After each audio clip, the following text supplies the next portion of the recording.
Well, here we are. Welcome to Laser Stats, Episode 1, where this series will focus on using HoldemManager, PokerTracker stats, and numbers to better exploit your opponents and put them on hand ranges. So the introduction, this video will be 3 parts: an introduction to my approach to poker. Part 2 will be 3 bets and using the stats by position and by whether or not they're out of position or in position and what seat they're in. And lesson 2 will be answering the question people asked, why do I say we need to min-raise the button? So for Laser Poker, I'm Quinn Laser Savage, and let's get into it. Okay, I hate the fact that this is a PowerPoint lecture, or at least partially just done in PowerPoint, because it's not a statistics lecture. I'm not going to go as slowly as a lecture would or some other videos. And this video is also just not really about live tells or bet sizing tells. It's not going to be about how to level people or make soul reads. Really, it's just about one thing. And that is how to use more stats, whether it's HoldemManager 1 or 2, PokerTracker 3, doesn't really matter, in-game. So not just away from the table analyzing your play, but how to really take advantage of all the stats that those programs offer while you're at the table and use them to exploit other players. Okay, when I talk about stats, again, it's not a statistics class. They're really just numbers. Everything on the HoldemManager HUD is either a number, like number of hands, or number of big blinds, or it's a percentage, and that is also, remember, just a number. As fun as real statistics might be, it's a whole nother episode, and you really don't need to know much about statistics other than, I guess, variance is big, and that's really about it. Okay, here is where it might start to get a little controversial. My approach is that every opponent should be exploited relentlessly until they adjust. And here it is, they almost never will. That is my theory. Now, if you think about it, a lot of people will say, no. Regs nowadays are really good. They're balanced. They pay attention to game flow, that kind of stuff. But is it really true? I mean, what happens if someone, say, re-raises you 3 times in a row or 3-bets you 3 times in a row? Are they running hot, or are they just trying to play back at you like crazy, or or flip it around? Maybe sometimes you 3-bet air 3 times in a row, and then the 4th time you actually picked up a hand and laughed because now you know you're going to get action on it. And as just a side note, how often do you actually get action when it feels like, oh, well, this time he has to play back? And how often do fish adjust? Maybe the fish, because they're 1 table in or 2 table in, are the most aware, but they're not capable, or they just don't know how to adjust to the spots where they're extremely exploitable. And for the regs, let's think about it. How many tables are they playing, and how much are they really noticing what's going on at that 1 table? Your session stats, I really doubt that many regs are noticing all that. So really, until people are paying attention to stuff like how often you fold or defend your big blind that session and how much you 3-bet them, it's a waste of time. If no one's paying attention to game flow, game flow doesn't matter. So when regulars are playing 8 tables, they just won't notice. And also, it's very tempting to feel like, oh, well, this reg, like, oh, he must, he must just be messing with me because, for whatever reason, it just feels like someone is trying to just totally 3-bet you too much or steal your big blind too much. If that's the case, you'll know, and don't level yourself into thinking that just because of a few hands into the session you've gotten played back at, that means that reg's way out of line. Yeah, okay, so just as an example, here's the spot where I think that you should never adjust. If you're on the button and it's folded to you, and you see that the small blind and big blind fold too often, they do not defend their blinds enough, that is a plus EV play immediately. So we're going to talk a lot about just instant profit plays. That is a spot where you can hit raise, whether it's 2x, 2.5, 3x, whatever. Probably all 3 are instant profits in a lot of situations there. So if there's no reason to fold there for balance or whatever, just because you've just because you've stolen their blinds the last 4 times where it was folded to you. They're not going to notice. Uh, just another side note here, the HUD and the stats are just one part of my approach. It's just a way of making poker easier, giving yourself more numbers than other people. I also table select like crazy. There's a program called Table Scan Turbo that Xandri made, somehow still in beta after years, and it's amazing. It scans the tables while I'm not looking, puts me on the wait list, leaves the wait list, finds the juiciest games, and I'll oftentimes only choose to play when I have position on very, very weak players at the tables. That being said, I also want to know enough on the stats to exploit everyone at the table.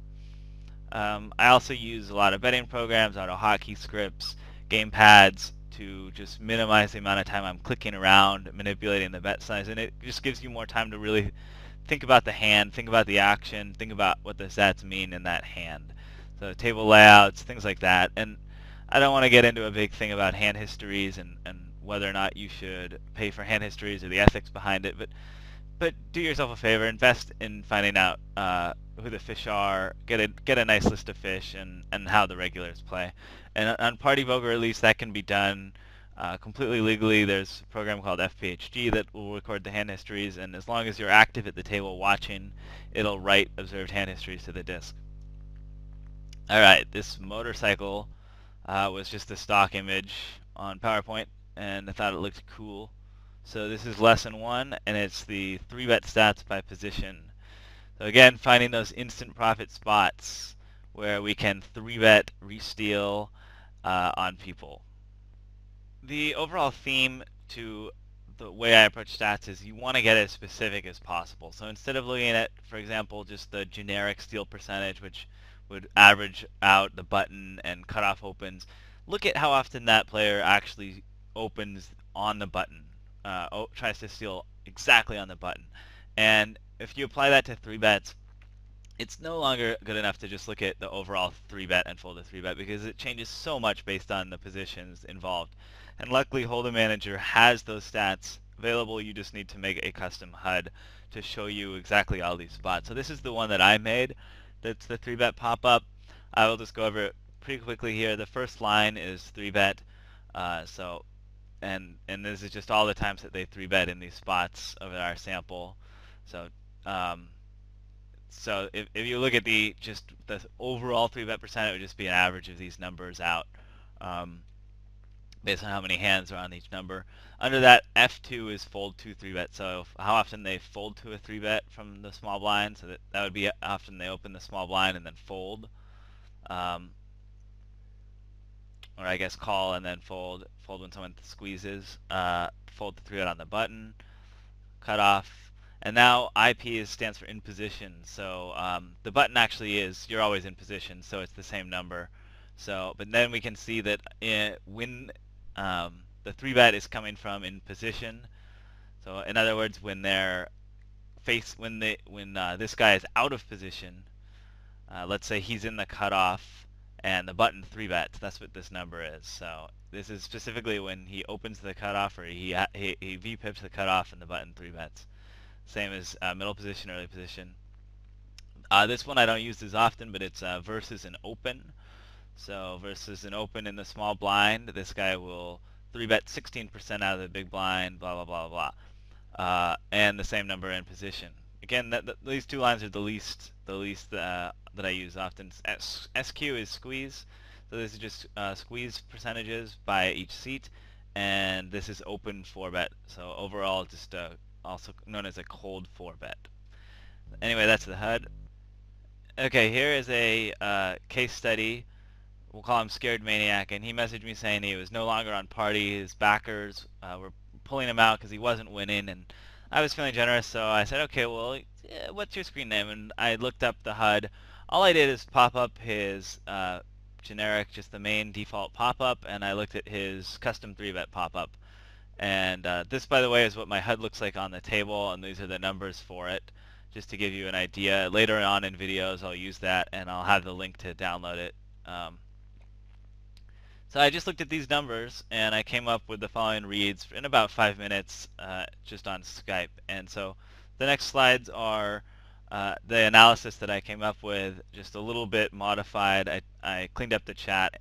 So the first thing I noticed is he needs to play more hands. Early position, middle position, and the cutoff opens um, and VPIPs are just a little too low. Okay, then the next thing I noticed is he needs to 3-bet and 4-bet bluff more. So these numbers have since he's since improved a bit, but they're still low. So I had his 4-bet at 13%, and especially that cold 4-bet number in my HUD shows was very low. That needs to be up at 5%. Most players are 4, and I would argue that they should be at 5, 6, maybe even 7%. It's just such a powerful play. And I didn't actually mention this, so it's in the parentheses, but the squeeze numbers also again show that he's just missing some spots here. Especially, I don't understand how the squeeze percent on the button specifically can be the lowest. Same with the 3-bet overall on the button is pretty low, and I'll talk about it later, but I think he needs to start 3-bet defending out of the small blind and big blind a little more, even though he's not the worst defender on that front of all people. 3-bet defend more. I'm not sure where the A went on that bullet point list, but don't worry about that. So I said that he needs to 3-bet defend more. What do I mean by that? His overall 3-bet is 9%. That's actually a fine number to be at. I'm a little higher, but everyone has their own style, and that's okay.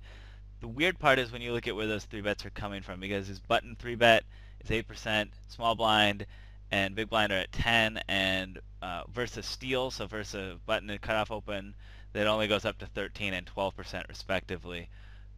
So it just looks like these are the best spots to 3-bet. First of all, when you're in position, or when people are trying to steal your blinds and you can just go for the easy re-steal. You need to be 3-betting way higher than your overall average in those spots, and he's not really doing that at this moment. So it goes back to the spot I talked about, where if I'm on the button and I see I have 2 scared maniacs in the blinds, I can open the button with any 2, and I'm going to take that every single time, because right now he's just folding too much, and he needs to either call more or 3-bet more. And I would actually suggest a combination of the two. It looks like both numbers could be higher to really help get that fold big blind to steal down to, I don't know, 70. Would be okay. 77 is very exploitable. And I would argue that it's probably best to just 3-bet more, and don't worry too much about exactly what to 3-bet or what not to 3-bet. Just 3-bet and take it down pre-flop. And if you make a mistake every now and then, and you screw up whatever by 3-betting king queen, it's not the end of the world if they're folding a ton on the button. Just like so again, yeah, I mean, if you can get that 3-bet re-steal up, then it'll obviously bring down the fold big blind to steal by the same percent. Okay, do not fold in position. This is a massive one. This is a huge leak that I was talking about. As you can see, on his button 3-bet, or his button fold to 3-bet is 73%. So he's opening or having money in on the button, and then someone 3-bets and he folds 73% of the time. Let's think about that when it's a button open. His button open is 50%, is that right? A button steal is 50%, and then after that, if 3-bet, 73% of the time he's going to fold. It's just a huge amount of the time where he's opening and then folding the button and just giving away that button. So when I saw it, it was that the numbers were a little higher, but the pattern is the same. He's just the cutoff and the button. These numbers now are meaningful at 92, 97. This is just way absurdly too high. The cutoff blows my mind. I guess the button, maybe he was running good at hands, but and so here's another instant profit spot. If he's playing versus himself, and he opens the button 50% and folds, and then folds if 3-bet 73%, I would be 3-betting any two cards, and he could actually 3-bet himself here with any two cards, and make a very healthy instant profit. So it means that his button play is too weak. When that's the spot you're going to make the most money on the table. Um, let's just take this one step further. So 50% of the time he opens, half the time he opens, and then 73% of the time after that he just folds. So immediately there's a lot of money pre-flop, and then even if he does see the flop, as you can see, his fold to c-bet is pretty high. So I wish that was his. In a 3-bet pot. There it is. Yeah, fold c-bet is up at 67%. Sample size 43. It's still meaningful. So yeah, that's just an instant profit spot. Pre-flop, he could make on himself and on the flop. So my conclusion is that his screen name was pretty fitting, and that first it looks like he's a pretty healthy regular. His VPIP, pre-flop raise, 3-bet percent all look pretty good. But if you take it a little bit further, you can see that he's playing scared, and is not playing back to enough 3-bets or 4-bets. All these numbers are a little low, and so for whatever reason, it looks like he's not able to put a lot of money in light, or put a lot of money in, maybe cold 4-betting ace-5 suited, or ace-3, some ace with a blocker, or 5-bet bluff shoving ever. Maybe he's underrolled, maybe he is too invested in the money, or I happen to know he was on a stake, and I think that it was just a thing where, he just was worried of having his backer see a hand that was spewy, and it just got a little too nitty. The best example of that, I think, is cutoff. His cutoff raise first is only 30%, but as we saw, he's folding his cutoff win 3-bet all the way up at, I think it was 86%. Okay, let's have some fun. That was easy because I had all the time in the world to prepare those slides. So let's do it now randomly, semi-randomly, with a player in HoldemManager. So I'm going to get a first letter, R, and just pick a number 1 through 20. And we're at number 3. Okay, so we're going to go and pick player letter R, third down. Oh, sorry, sort. I want to sort by number of hands just so I have a bunch of hands. And number 3. So I'm going to just, once this loads, we'll get his just standard pop-up and the 3-bet detail pop-up, and I'll try and look through that and get a read live. Okay, where's our guy? He's sitting on $400 and he's playing 2-4. Okay, first of all, his VPIP is 19%, preflop raise 16. Looks like he's a pretty big nit, and his aggression percent is 36. So overall, pretty nitty. His 3-bet percent is 67. He likes to give up a lot on the turn at 45. He's also folding a bunch to c-bets on the flop and the turn. So I would be looking to 3-bet him relentlessly and double barrel him relentlessly. He's folding his big blind a bunch, 81%, and he's only stealing the button 36%. So this guy looks even worse, even though he's playing higher stakes. It's interesting that he opens early position more and middle position more. Cutoff, though, does not increase the same way that Scared Maniac did. So he really needs to get these up once the button starts coming around. Again, there's some problems here. The 3-bet is a little bit lower, 7%. His 4-bet, I guess, looks the same, but he's not folding to 4-bet nearly as much. This would be a much harder number to just 4-bet with air and get him to fold, like we saw with Scared Maniac. Again, this is an issue here versus steal. Big blind fold is 81%. You can see that I have that labeled in blue. He's the only one at the table where that's in blue, because that alerts me that if I'm on the button and I see that, I'm going to hit raise 100% of the time. And this is a classic example of a guy that's slightly loser and I do not think it will ever adjust. Oh, you know what? I totally forgot that the screen is only recording so much here, so I've got to get his HUD up. I'll probably go back and edit that so you can see the HUD the whole time. That's pretty much my analysis. I could go a little deeper, but I don't want to waste anyone's time. It's basically this is actually a worse example than Scared Maniac. Scared Maniac at least had the illusion that he was playing a little bit looser and aggressive and playing back, when in fact he wasn't. And this guy is painfully obvious that he is way too passive. Is folding to 3-bets way too much. Um, let's see, yeah, fold to C-bet is 60%, and in a 3-bet pot it's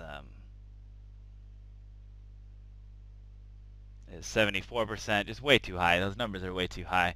Uh, and I'm sure, yeah, his win to showdown 23%. There's something wrong there. That needs to be 25% at the lowest. So anyway, that's we'll show you a little bit of what you can do with the HUD. If you want to steal my HUD and the pop-ups, message me, or I might even just have them up to download. But I think you're costing yourself, because you really need to own your HUD and know exactly what you're seeing next to that player box within just a few seconds, and have a good idea of where you're going to go once the main pop-up opens, or once you need to pop up further and narrow down where they're exploitable.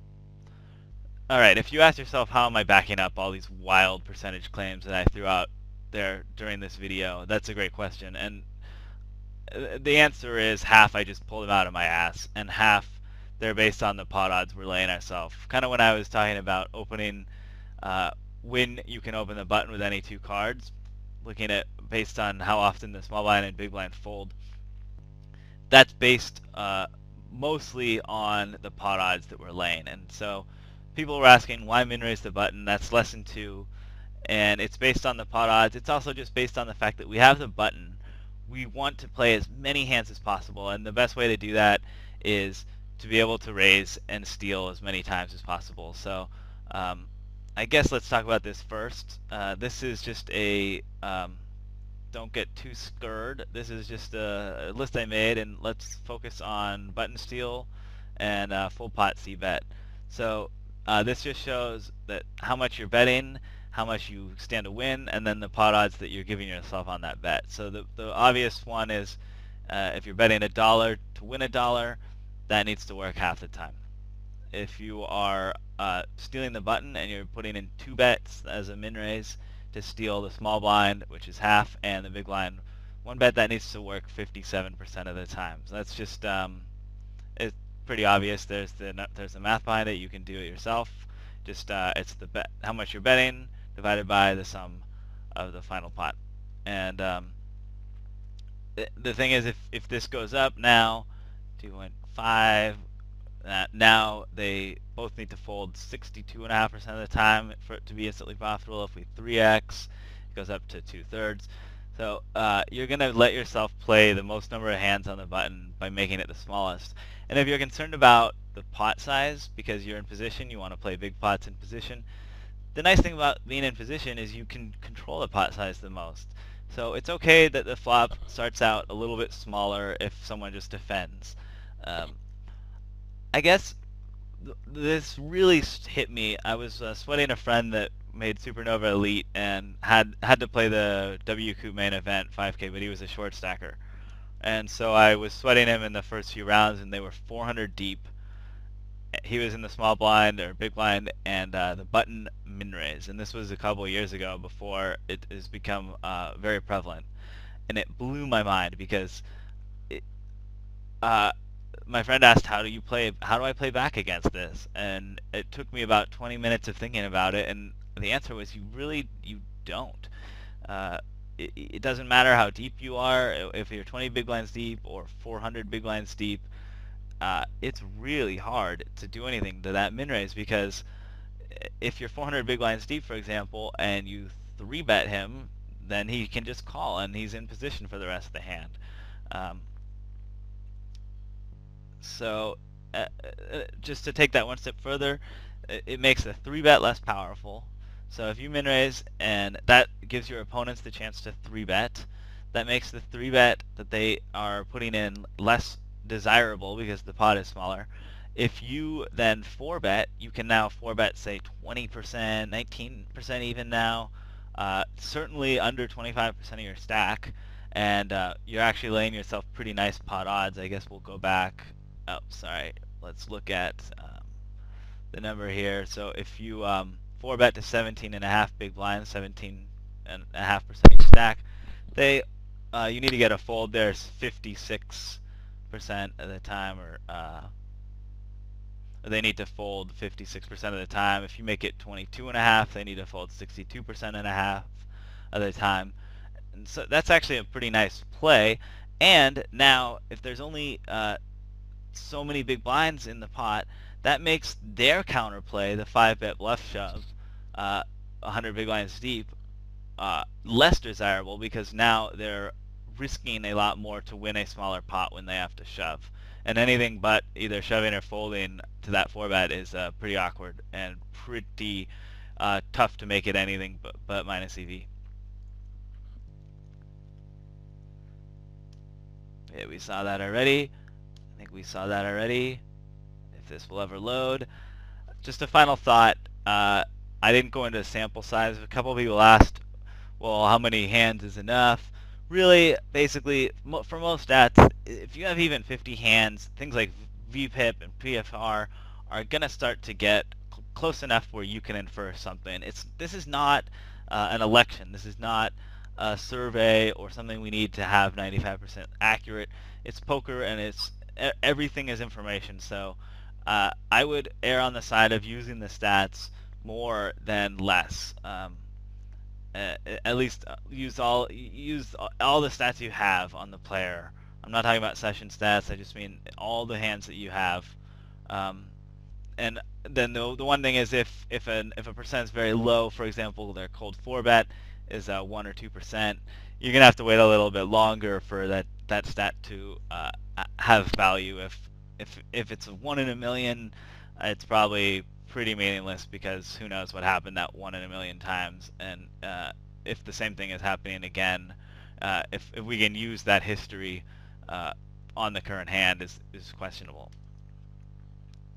Alright, next video I will go live. Sorry I didn't have time, but I will do what I just did, but in a live session where we now have to take into account reads as well as using all these hand ranges and percentage. Sorry, I shouldn't say hand ranges, I mean percentages on the HUD. And then we'll start to take in reads and construct hand ranges live. But my question is, what do I do after episode 2? I don't really know. Depends what you guys want to see. I got enough feedback just from video 0 that I'm not concerned. I could continue to find other ways to exploit opponents. We could go into the actual stats instead of me just pretending, faking all the stats. Or, yeah, that's fun. I don't know why it does that. Or upgrade, add new stats. HoldemManager 2 has some new stats. I have a video I'd like to do about when you need to be polarized. A concept I'm not sure is really out there yet, at least in the way I've defined it. So anyway, just let me know your thoughts, and I think that with the feedback, the series will sort of guide itself.